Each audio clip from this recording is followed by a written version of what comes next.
Bueno, vamos a hablar con el analista político y exministro del Interior, con Fernando Rospigliosi, para que nos dé su opinión al respecto, ¿no?, de lo que está pasando en el Perú. Primer día que se levanta la cuarentena en el Perú. Cuarentena que de 40 no tuvo nada, acá se pasó la centena. ¿Cómo está, señor Rospigliosi? Muchas gracias por su atención, como siempre. Buenas noches, Miguel. ¿Qué tal? Señor Rospigliosi, de repente yo soy un pesimista, veo mal las cosas, estoy equivocado, así que yo voy a callarme y quiero que usted, que es una persona que es reconocida en el análisis, de repente me pueda decir algunas cosas más positivas de las que yo no identifico, dado mi miopía de repente en estos temas de gobierno. En realidad estamos en una situación muy crítica. Ha terminado una cuarentena larguísima, una de las más largas del mundo, y también con unas consecuencias que nos hace, desgraciadamente, primeros en el mundo en cuanto a crisis económica. El Producto Bruto Interno caerá este año por lo menos 14%, y eso en términos concretos significa millones de peruanos sin empleo y millones de peruanos que caen nuevamente en la pobreza, y consecuencias sociales y políticas deplorables. Consecuencias sociales: va a haber un aumento de la delincuencia, un aumento de los conflictos, un desborde social y una situación de la que el Perú va a tardar varios años en recuperarse. Esto ciertamente no era inevitable, es decir, el virus se ha propagado por todo el mundo, eso era inevitable. Lo que no era inevitable era la crisis económica. Eso es una consecuencia directa de la mala política del gobierno, es decir, el gobierno es el responsable de la crisis económica que nos va a llevar, como decía, varios años superar. Esta cuarentena absurda que limitó completamente la actividad económica de los sectores formales, mientras los informales, como era de suponerse, como era de esperarse, salían a la calle, había congestiones en los mercados, en los bancos, y el virus se seguía propagando. Es decir, no tenía sentido hacer una cuarentena para el sector formal tan estricta cuando el virus de todas maneras iba a propagar.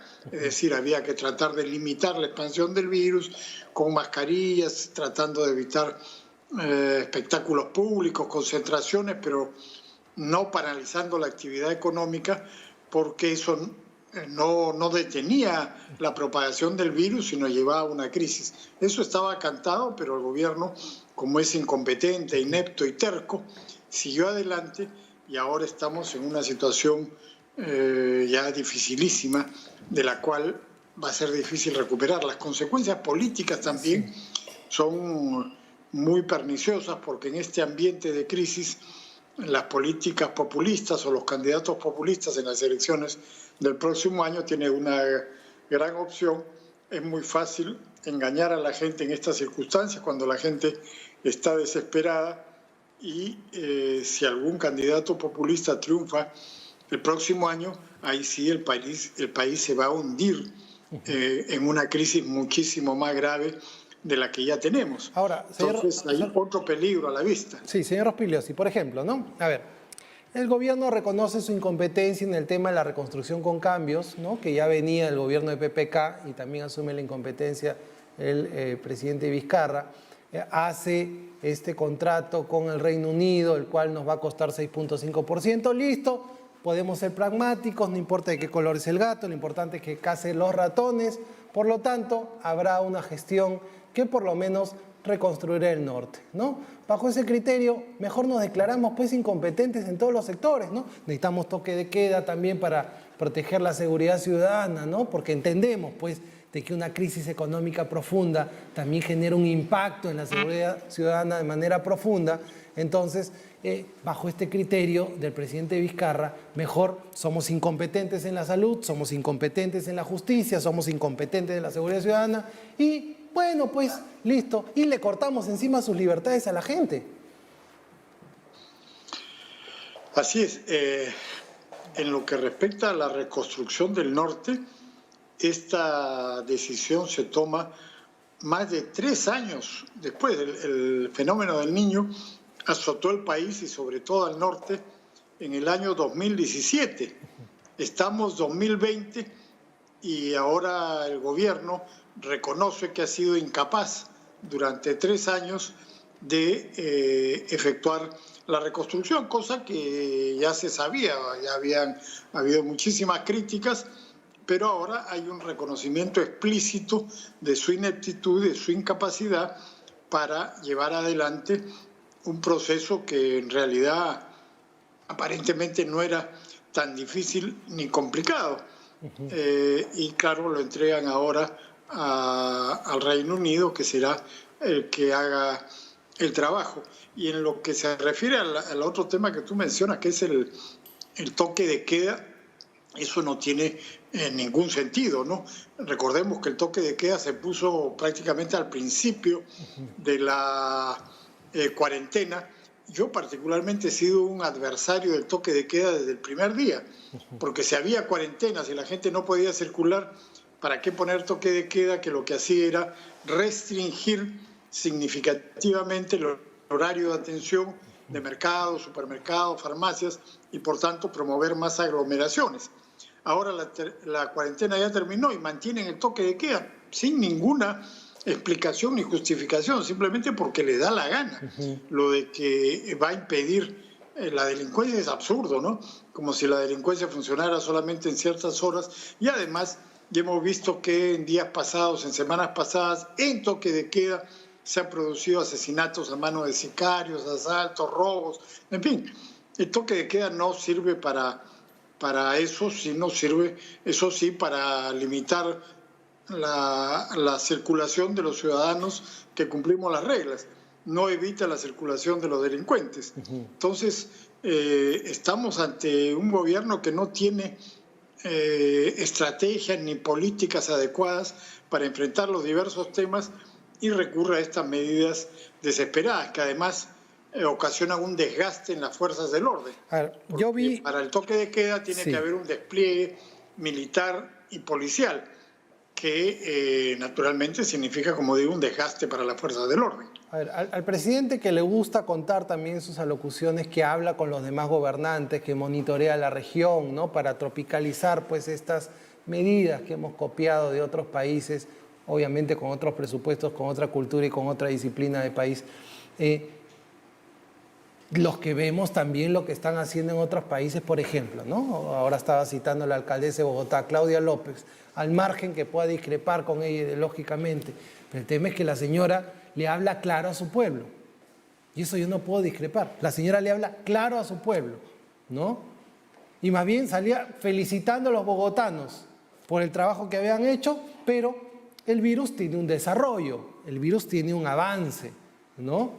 Y hay que ver cómo se va sorteando esto. A eso es a lo que vamos, con que esta población no va a aguantar un cierre de nuevo, una cuarentena nueva, y todavía bajo los modelos que hizo. O sea, esta medida de darle 200 millones a los municipios para que acaben los municipios, pues es darle al ratón queso, pues, ¿no? O sea, es como lo hemos visto, miren, han terminado la DIVIAC metida en los municipios, o sea, error tras error, tras error, tras error. Hay algunas personas ahí bien intencionadas en el gobierno que tienen reflejo, jalan, dicen, con poca apertura el gobierno, con poco diálogo, con poca negociación, altamente comunicacional. Ahí sí le reconozco de que han hecho un gran trabajo comunicacional, pero la comunicación no lo es todo. Señor Rospigliosi, usted ha sido ministro, o sea, con comunicación no se vence a la delincuencia, se vence con gestión, con trabajo, con inteligencia. ¿Hacia dónde vamos? Nos queda un año todavía de gobierno y prácticamente nos queda un año de virus. ¿Hacia dónde vamos? Así es, este es uno de los gobiernos más ineptos y más incompetentes que hemos tenido en las últimas décadas. El punto es que lo que hemos visto en la experiencia de otros países es que cuando terminan las cuarentenas viene una nueva ola de contagios. Eso es más o menos inevitable.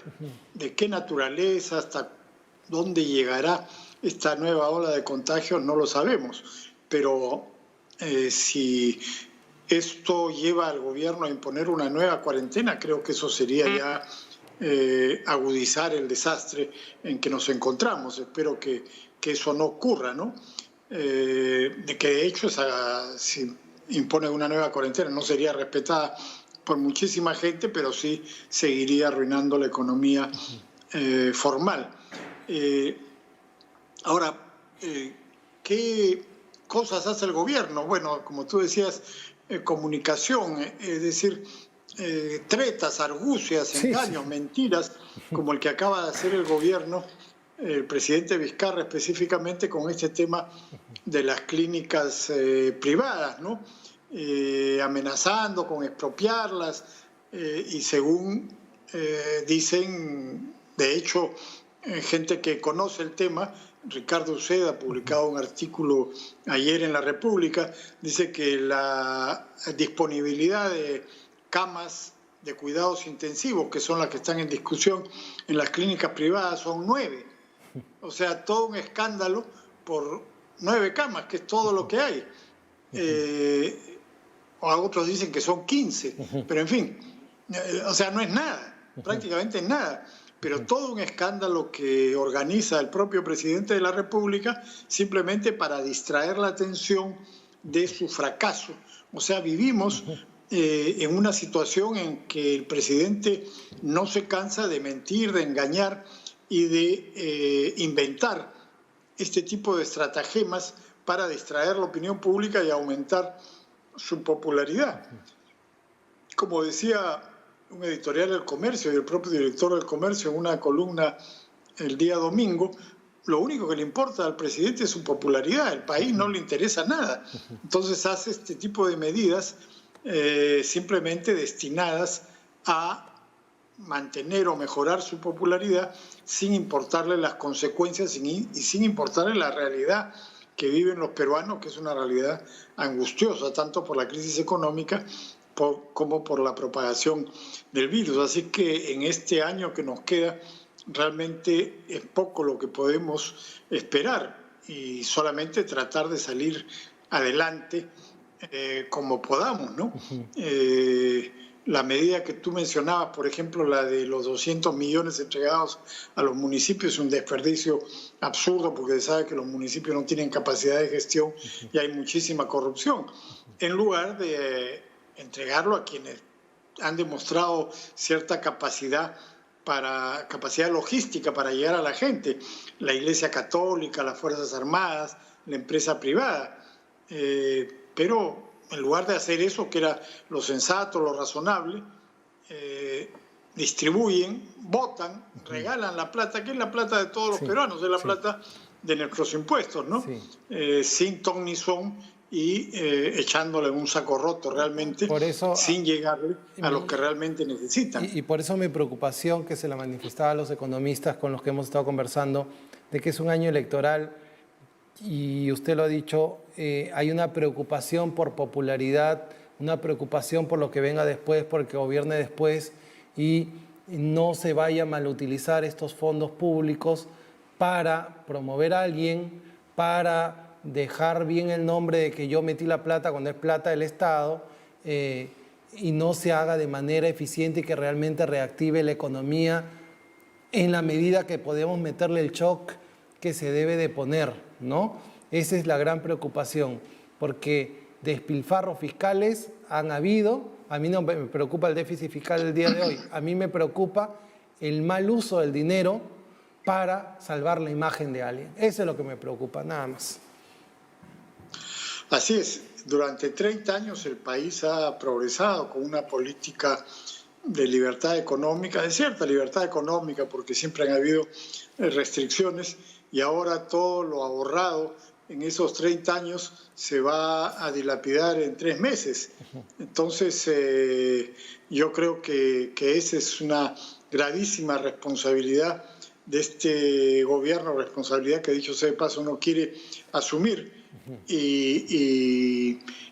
Se requieren ahora realmente políticas económicas muy decididas, muy precisas para poder sacar al país del estancamiento, ¿no? Por ejemplo, reactivar proyectos mineros que están estancados. Ese es uno de los ingresos más importantes que tiene el Estado y que tiene el país.